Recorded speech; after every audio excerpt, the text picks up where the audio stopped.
அனைவருக்கும் வணக்கம். அகில இந்திய சினிமாவும் உற்று பார்த்த மிகச்சிற சினிமாக்களிலே கேப்டன் பிரபாகரன் முக்கியமான படம். இந்த படத்தின் மூலமாக கேப்டன் என்ற அடைமொழியை தந்து இப்படி ஒரு பிரம்மாண்டமான படத்தை அந்த காலத்தில் யாரும் எடுக்க முடியாத ஒரு பட்ஜெட்டில் படம் எடுத்த எங்களுடைய வழிகாட்டி ஆசான் அண்ணன் ஆசை இப்ராஹிம் ராவத்தர் அவர்களை நான் மொத்த கேப்டன் பிரபாகரன் குழுவின் சார்பாக வணக்கம் தெரிவித்துக் கொள்கிறேன். ஏன்னா இப்ராஹிம் இல்லைன்னா இந்த மாதிரி இப்படி ஒரு பிரம்மாண்டம் ஒன்று உருவாயிருக்கவே முடியாது.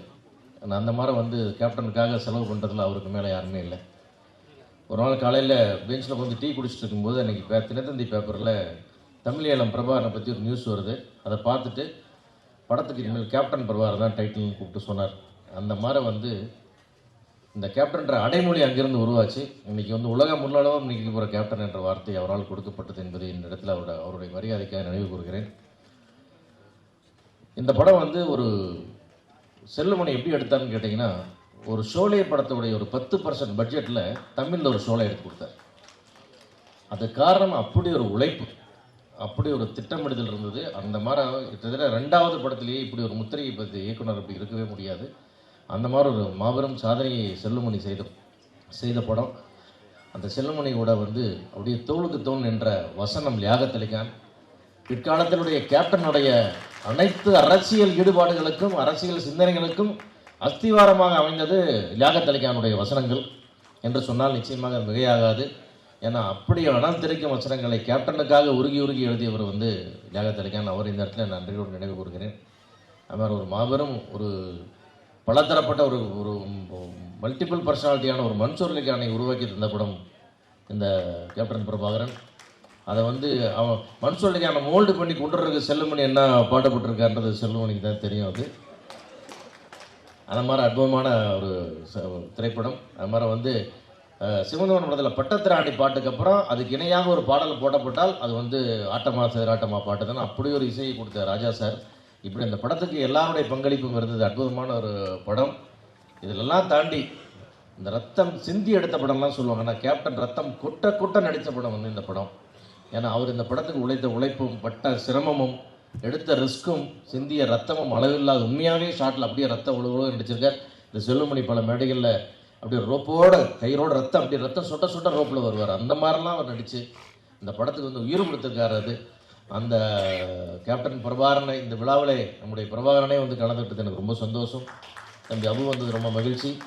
இந்த கேப்டன் பிரபாகரன் ஒரு காலத்தை வென்ற படம். அதனால் அது விக்ரமன் சார் சொன்ன மாதிரி ஒருத்தருக்கு ஒரு ஐகானிக் படமே இது கேப்டனுக்கு இதுதான் படம். அந்த மாதிரி இப்படி ஒரு படத்தை கொடுத்து ரீரிலீஸ் பண்ணுற இந்த ஸ்பேரோ ஃபிலிம்ஸ் நம்ம டிஸ்ட்ரிபியூட்டர் கார்த்தி அவர்களுக்கும் மற்ற இந்த எல்லாம் வாழ்த்து நன்றி. இந்த கேப்டன் பிரபாகரன் மீண்டும் ஒரு வசூலில் ரீரிலீஸில் இதுதான் பெஸ்ட்டுன்னு ஒரு சாதனையை படைக்க வேண்டும் என்று வாழ்த்து விடைபெறுகிறேன். நன்றி, வணக்கம்.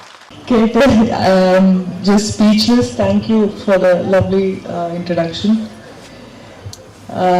இன்ட்ரடக்ஷனில் சொன்ன மாதிரி நான் தமிழில் ஆரம்பிச்சிட்டேன். அப்புறம் அவ்வளோ சக்ஸஸ்ஃபுல்லாக இல்லாமல் அப்புறம் தெலுங்கில் போய் நடிக்க ஆரம்பிச்சுட்டு இருந்தேன். அந்த டைம் தான் எனக்கு கேப்டன் பிரபாகர் வாய்ப்பு வந்தது. மெயின் ஹீரோயின் இல்லை, ஆனால் செகண்ட் ஹீரோயின் அந்த மாதிரி ஒரு ரோல் தான். ஆனால் அந்த படம் எனக்கு கொடுத்த வெற்றியும் பேரும். அதுக்கப்புறம் நான் 15 வருஷமோ 10 வருஷத்துக்கு அப்புறம் படம் பார்ப்பேன். அது வரைக்கும் அந்த ஆட்டமா தேரோட்டமா அந்த பாட்டு இப்ப வரைக்கும் எங்க போனாலும் எந்த ஃபங்க்ஷன் போனாலும் ஒரு ஒரு ஃபேடே ஆகாத அதே பாப்புலாரிட்டி. ரிலீஸ் ஆன அப்புறம் அந்த சாங்க்கு எவ்வளவு ஒரு பேரும் புகழும் வந்ததோ அது இப்ப வரைக்கும் அந்த பாட்டுக்கு இருக்கு, எனக்கும் இருக்கு. அண்ட் நிறைய ரசிகர்கள் அந்த பாட்டு பார்த்து எனக்கு ரசிகர்கள் ஆனவர்களும் இருக்காங்க. அந்த வாய்ப்பை எனக்கு கொடுத்த செல்லுமணி சார்க்கும் கேப்டன் இன்னைக்கு I miss him the most today. இன்னைக்கு அவர் இருந்திருந்தா ரொம்ப ரொம்ப சந்தோஷமா இருந்திருக்கும். அவர் எங்க இருந்தாலும் இந்த படம் திருப்பி ரிலீஸ் ஆகி ஃபர்ஸ்ட் டைம் ரிலீஸ் ஆன அப்ப எவ்வளவு வெற்றி பெற்றதோ அதை விட டபுள் மடங்கு வெற்றி பெற அவர் மேலேருந்து வாழ்த்துவார்ன்ற நம்பிக்கை எனக்கு இருக்கு. And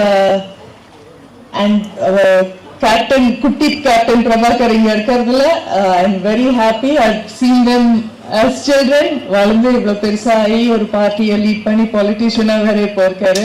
all the best to you. இங்கே வந்திருக்கும் அனைவருக்கும் நான் பேசின ஸ்பீச்ல இதுதான் கொஞ்சம் லென்த்திய ஸ்பீச். பட் எல்லாருக்கும் வணக்கம். I am so happy to be here. All the best. Salomani sir, rocket. Another big hit and thank you so much. Captain Prabhakaran படம் வந்து என்னுடைய வாழ்க்கையில் ரொம்ப நெருக்கமான படம். கிட்டத்தட்ட கள்ளக்குறிச்சி ராஜா தியேட்டர்ல இருந்து 100 நாள் ஓடுச்சு. அந்த 100 நாள் வந்து ஒரு கண்டினியூ ஒரு 10 நாள் அடுத்தடுத்த ஷோ அப்படியே பார்த்துட்டே இருந்தேன். இந்த படம் வந்து எனக்கு ஏன் இருக்குன்னு சொன்னா நிறைய விஷயம் சினிமாவில் வந்து இந்த படத்துல இருந்து கற்றுக்கிட்டேன். ஸ்க்ரீன் பிளே எப்படி இருக்கணும் அப்படிங்கிறது. நம்ம வந்து படம் பார்த்தீங்கன்னா 2 சாங்குமே ஹீரோ கிடையாது. எவ்வளோ புதுசு பாருங்க, 2 பாட்டு தான். அதுவே புதுசு அந்த டைம்ல. அந்த 2 பாட்டுமே ஹீரோ கிடையாதுன்னா எந்த ஹீரோ ஒத்துப்பாங்க? அது ஒரு அவ்வளோ பெரிய ஹிட்டு சாங். கேட்டவொடனே ஐயோ நான் பாடுறேன் ஏதாவது சொல்லுவாங்கல்ல, அது வந்து ரொம்ப புதுசா இருந்தது. அதே மாதிரி படம் ஆரம்பிச்சு ஒரு 19 நிமிஷத்துல வந்து ஹீரோ இருக்க மாட்டார். ஹீரோ இல்லாம ஒரு சாங் ஒரு ஃபைட் இருக்கும். இது எப்படி சாத்தியமாச்சுன்னு எனக்கு தோணுது, ஆச்சரியமா இருந்தது. அதனாலதான் என்னுடைய படங்கள்ல பாத்தீங்கன்னா கரெக்டா என்ன கேரக்டர் பில்டு பண்ணாலும் அந்த 19வது நிமிஷத்துல கதைக்கு வந்துடுவேன். நம்ம வந்து துப்பாக்கியில எடுத்துக்கிட்டீங்கன்னா அந்த பஸ் பிளாஸ்ட்ல இருந்து கதை ஆரம்பிச்சிடும். அது கரெக்டா கேப்டன் பிரபாகரனோட இன்ஸ்பிரேஷன்ல தான் அந்த ஃபர்ஸ்ட் 20 மினிட்ஸ் இருந்தது. அதே மாதிரி ஒரு ஆக்ஷன் ஃபிலிம்ல வில்லன் இறந்துட்டு பிறகு படம் இருக்காது. வில்லன் தான் ஹீரோவோட எனிமி, அவன் தான் கதை. வில்லன் இறந்துட்டு பிறகு படம் இருக்கவே இருக்காது. ஆனால் வில்லன் இறந்ததுக்கு அப்புறம் 10 நிமிஷம் படம் ஓடும். அதுதான் எனக்கு திருப்பி ரமணால இன்ஸ்பிரேஷன் ஆச்சு. ரமணால வில்லன் இறந்த பிறகு திருப்பி 10 நிமிஷம் இருந்துச்சு. ஏன்னா பார்ப்பாங்க அப்படின்ற ஒரு நம்பிக்கையை வந்து எனக்கு அந்த படம் கொடுத்தது. அவ்வளோ பெரிய பிரம்மாண்டம், ஒரு ஆச்சரியமான ஒரு விளைவிப்பு அந்த படம் கொடுத்துச்சு. அந்த படத்துல வந்து யாகத்திலேயன் சாரோட வசனம் ஆகட்டும், நான் ஒரு ஷோல வந்து லிட்டரலா என்ன 36 இடத்துல கிளாப்ஸ் டயலாக்ஸ் மட்டுமே இருந்துச்சு. ஸோ அப்படிப்பட்ட ஒரு அற்புதமான படம். அந்த படத்தை பண்ணிட்டதுக்கு அப்புறம் அதே கேப்டனை வச்சு நான் ஒரு டைரக்ட் பண்ணேன் அப்படின்றதும் எனக்கு ஒரு கனவா இருந்தது. அதே மாதிரி என்னுடைய திருமணத்தை அவர் நடத்தி வச்சாருன்னு நினைக்கும் போது அதுவே எனக்கு ஆச்சரியமா இருக்கு. இன்னைக்கு நான் ஊர்ல சினிமாவுக்கே வராத ஒரு ரசிகனா அவரோட கேப்டன் பிரபாகரனை வந்து ஃப்ரண்ட் ரோல உட்காந்து நான் பார்த்த ஒரு ரசிகன் வந்து இன்னைக்கு ரீரிலீஸ்ல வந்து அந்த டைரக்டரோட பக்கத்துல உட்காந்துருக்கேன் போது எனக்கு இதுவே கனவு மாதிரி தான் இருக்கு. ரொம்ப நன்றி சார் எங்களை கூப்பிட்டது. இப்படி ஒரு அற்புதமான படத்தை கொடுத்துருக்கீங்க. கண்டிப்பா இந்த ஜெனரேஷன் ஆடியன்ஸ் வந்து ஒரு படத்தை பாருங்க. எப்படி அந்த பிரம்மாண்டத்தை கொண்டு வந்திருக்காரு. தமிழ்ல வந்து ஒரு இங்கிலீஷ் படம் மாதிரி அந்த டைமுக்கு அந்த ட்ரெயின்ல ஒரு ஃபைட் ஒரு ஷாட் மட்டும் வந்துருக்கும். அதை பார்த்தீங்கன்னா உங்களுக்கு அவ்வளோ ஆச்சரியமா இருக்கும். ஆக்ஷன் சீக்வன்ஸ் எல்லாம் பிரமாதமா இருக்கும். அந்த 20 மினிட்ஸ் பில்டப் பண்ணி அந்த ஹீரோ வந்து அந்த போலீஸ் ஸ்டேஷன் ஃபைட்டுக்கு முன்னாடி ஒரு ரோட்ல அடிச்சு அங்கிருந்து போய் போலீஸ் ஸ்டேஷன்ல இது பண்ணுவாங்க. அந்த ஃபைட்டுக்கு மட்டுமே தியேட்டர் பிளாஸ்டா இருக்கும். இந்த இடம் பாருங்க, இந்த படத்தை ரொம்ப உங்களுக்கு பிடிக்கும். என்னை கூப்பிட்டு அழைத்த அனைவருக்கும் நன்றி. Thank you sir. விஜய் பிரபாகரன் அவர்களுக்கும் எனது வாழ்த்துக்கள். நீங்களும் பிரபாகரன் அந்த கேப்டன் பெயரை போல புகழ் உச்சையை அடைய வேண்டும் என்ற வாழ்த்தி விடைபெறுகிறேன். நன்றி, வணக்கம். 35 வருடங்களுக்கு ஏறக்குறைய பிறகு ரீரிலீஸ் செய்வதற்கான இந்த விழாவிற்கு வருகை தந்துள்ள நண்பர்கள் அனைவரையும் வருக வருக வருக என வரவேற்கின்றேன். உண்மையாகவே வந்து ஒரு சந்தோஷமான ஒரு பரவசமான நிலை தான் இருக்கு. கேப்டன் பிரபாகரன் படத்தை வந்து ரிலீஸ் பண்ணும்போது எங்களுக்கு என்ன ஒரு சந்தோஷம் இருந்ததோ அதே சந்தோஷம், அதே வரவேற்பு உங்கள் எல்லாரையும் பார்க்கும்போது மேடையில் இருக்கிற எல்லாரும் எங்களுடைய நட்புக்கும் விஜயகாந்த் சார் மேலே வச்சிருக்க அன்புக்கும் இந்த நிகழ்ச்சிக்கு வருகை தந்திருக்காங்க. அவர்கள் எல்லாரையும் வருக வருக என வரவேற்கின்றேன். அதுபோலவே இந்த நிகழ்ச்சிக்கு வருகை தந்துள்ள பத்திரிகையாளர்கள், ஊடகவியலாளர்கள் மற்றும் எங்களது நண்பர்கள், பல்வேறு திரைப்படத்துறையைச் சேர்ந்த பல்வேறு சங்கங்களைச் சேர்ந்த உறுப்பினர்கள், சம்மேளனத்தின் நிர்வாகிகள், சம்மேளனத்தில் இணைக்கப்பட்ட சங்கங்களின் நிர்வாகிகள், அதுபோன்றே நடப்பு தயாரிப்பு சங்கத்தின் நிர்வாகிகள், தயாரிப்பாளர்கள், விநியோகஸ்தர்கள், திரையரங்க உரிமையாளர்கள் அனைவரையும் வருக வருக என வரவேற்கிறேன். இந்த படம் ரிலீஸ் ஆகும்போது எங்களுக்கு என்ன ஒரு ஃபீலிங் இருந்ததோ அதுபோல் இந்த படம் இப்போ ரிலீஸ் ஆகும்போது கூட அதே படத்தை ரிலீஸ் பண்ண டிஸ்ட்ரிபியூட்டர்ஸ் 30 வருஷத்துக்கு பிறகு கூட நிறைய பேர் எனக்கு ஃபோன் பண்ணி எங்களுக்கு அந்த படத்தை யார் ரிலீஸ் பண்ணுறாங்க, நாங்களே ரிலீஸ் பண்ணுறோம் மறுபடியும் அப்படிங்கிற மாதிரி பல பேர் எங்களுக்கு ஃபோன் பண்ணி கேட்டாங்க. அதுபோல் திரையரங்கத்திலேருந்து சார் படம் ரிலீஸ் பண்ணும்போது நீங்கள் வந்து படத்தை ரிலீஸ் பண்ணோம், நீங்கள் வாங்கன்னு வந்து ஏறக்குறைய ஒரு 30-40 தேட்டர்லேருந்து எனக்கு ஃபோன் பண்ணாங்க, நீங்கள் வந்து படத்தை ரிலீஸ் பண்ணணும். அப்போது அந்த அளவுக்கு இந்த படத்து மேலேயும் இது விஜயகாந்த் சார் மூலியம் தமிழகம் எங்கும் ஒரு அன்பு இருக்குங்கிறத நாங்கள் வந்து தெரிஞ்சுக்கிட்டோம். அதனால் வந்து விஜயகாந்த் சாரோட ரசிகர்களுக்கும் அதுபோன்ற விஜயகாந்த் சாரோட மகன் பிரபாகரன், என்னுடைய சகோதரன் விஜய பிரபாகரனுக்கும் என்னுடைய நன்றி. நீங்கள் வந்து வருகை தந்திருக்கோம். நீங்கள் எனக்கு ரொம்ப சந்தோஷம் என்னன்னா, விஜய் பிரபாகரனும் அப்புவும் வந்து நான் படம் பண்ணும்போது சின்ன குழந்தைங்க 2 பேரும். இன்றைக்கி நான் படம் பண்ணும்போது தான் பிரபாகரன் பிறக்கிறார். நான் வந்து கிளைமேக்ஸ் ஷூட் எடுத்துகிட்டு இருக்கும்போது வந்து ஜனவரி 14 படத்தை ரிலீஸ் பண்ணணும்னு பிளான் பண்ணி டே அண்ட் நைட் ஷூட் பண்ணிகிட்ருக்கோம். அங்கே டிசம்பர் 10 சாலக்குடியில் ஷூட்டிங் முடியுது. டிசம்பர் 12 மறுபடியும் ஒரு நாள் கேப் விட்டு சென்னையில் செட்டு போட்டு அதனுடைய அந்த கிளைமேக்ஸ் ஃபைட்டர் எடுத்துக்கிட்டு இருக்கோம். அப்போது விஜயகாந்த் சார் சொல்கிறாரு, செல்வமணி வந்து ஜனவரி 14 நம்ம படம் ரிலீஸு, டிசம்பர் 14 எனக்கு பையன் டேட் கொடுத்துருக்காங்கன்னு. ஆனால் நாங்கள் ஷூட்டிங் பண்ணிகிட்டு இருக்கும்போது டிசம்பர் 13 மிட் நைட் வந்து தகவல் வருது, அம்மாவுக்கு வந்து ரொம்ப பிரசவ வலி ஸ்டார்ட் ஆகிடுச்சு 13 நைட்டு. நான் சொன்னேன், சார் வந்து என்ன பண்ணலான்னு. இல்லை அவன் போய் அட்மிட் பண்ணிட்டோம், நான் வந்து அப்புறம் போய்க்கிறேன்னாரு. நைட்டு வந்து 2 மணிக்கு தகவல் சொன்னாங்க. ஆனால் அவர் வந்து 5 மணிக்கு ஷூட்டிங் முடிச்சுட்டு தான் போய் ஷூட்டிங் பையனை பார்த்துட்டு, பையன் வந்து நைட்டு தான் பிறந்தாங்க, 4 மணிக்கோ 4:30 மணிக்கோ நினைக்கிறேன். விடிய காலை போய் பார்த்துட்டு மறுபடியும் குளிச்சுட்டு மறுபடியும் 7 மணிக்கெலாம் ஷூட்டிங் வந்துட்டார். ஏன்னா படத்தை நாங்கள் ரிலீஸ் பண்ணுவோம், ஜனவரி 14 ரிலீஸ் பண்ணுவோம். அந்த அன்னைக்கு படம் ரிலீஸுக்கு பிறந்த பிரபாகரன் ரீரிலீஸுக்கு வந்து இந்த படத்தை வந்து சிறப்பு விருந்தினராக வந்திருக்காருங்கிறது வந்து ரொம்ப ரொம்ப சந்தோஷமான விஷயம். அது மாதிரி வந்து அபுவும் வந்து எங்களுக்கு ஒரு சின்ன குழந்தை தான். வந்து அவங்க வந்து அப்போவே சொல்லுவார் ராவுத்தர், ரேய் அங்கிள் கூட போட, நீ வந்து அங்கிள் கூடவே இருக்கணும் அப்படின்னு வந்து சின்ன குழந்தைகளோட என் கூட அனுப்பிச்சிட்டு இருப்பார். ஆனால் அபு வந்து இன்றைக்கி இந்த படத்தோட ரீரிலீஸுக்கு தயாரிப்பாளராக இந்த மேடையில் வந்து உட்காந்துருக்காரு. அது மாதிரி பல்வேறு அம்மா கிருஷ்ணன் சிவா சார் வந்து அப்போ எங்கள் படத்தோட தயாரிப்பாளர். இன்னொரு படம் இப்போ அவங்க தையல்காரர் ஷூட்டிங் நடந்துகிட்ருக்குன்னு நினைக்கிறேன். பார்த்திபன் படம் என்ன சார்? பார்த்திபன் படம் தாலாட்டு பாடவா, தாலாட்டு பாடவா படத்தோட ஷூட்டிங் நடந்துகிட்ருக்கு. எங்கள் கேப்டன் படத்தோட ஷூட்டிங் நடந்துகிட்ருக்கு. 40 வருஷம் கழிச்சும் நாங்கள் நண்பர்களாக இந்த மேடையில் உட்காந்துருக்கோம். பல்வேறு ஏற்ற இறக்கங்களை பார்த்துருக்கோம். இந்த மேடையில் இருக்கிற எல்லாருமே வந்து என்னோட ஏதோ ஒரு வகையில் நட்பாகவும் இல்லை வந்து சகோதரத்துவம் பழகியிருக்காங்க. உங்கள் அனைவருக்கும் என்னுடைய நன்றியை தெரிவிச்சுக்கிறேன் சார். ரொம்ப நன்றி. ஏன்னா விழா வந்து கொஞ்சம் இந்த இன்றைக்கி ரொம்ப டிராஃபிக், என்ன டிராஃபிக்னு தெரியல, எல்லாருமே உள்ளே வரது கொஞ்சம் சிரமம் ஆயிடுச்சு. அதனால் கொஞ்சம் ஆரம்பிக்க லேட் ஆகிடுச்சு. அதனால் என்னுடைய உரையை சிறிதாக முடிச்சுக்கிறேன்.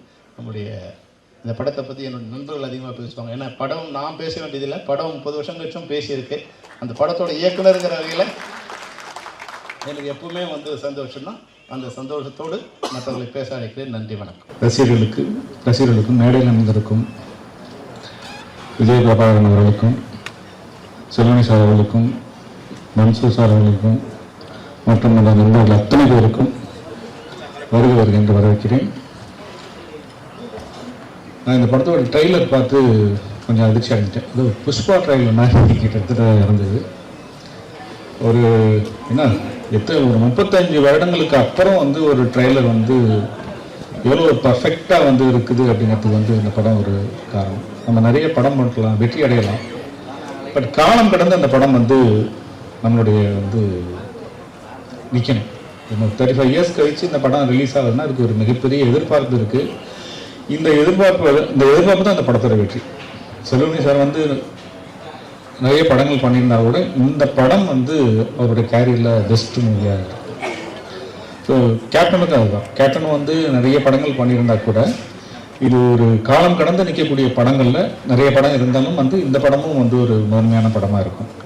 ஸோ அப்படி தான் ஒரு படம் அப்படிங்கிறது வந்து காலம் கடந்து ஒரு 30 வருஷம் 35 வருஷம் கழிச்சும் பார்க்கும்போது அது புது படமாக இருக்கணும் அப்படிங்கிற மாதிரி ஒரு படைப்பை கொடுத்தோம்னா அதுதான் ஒரு படைப்பாளியோட மிக முக்கியமான ஒரு விஷயம் நான் நினைக்கிறேன். கேப்டனை வச்சு நான் படம் பண்ணலைன்னா கூட கேப்டனோட படங்களில் வந்து நான் உதவி இயக்குனராக நான் ஒர்க் பண்ணியிருக்கேன்.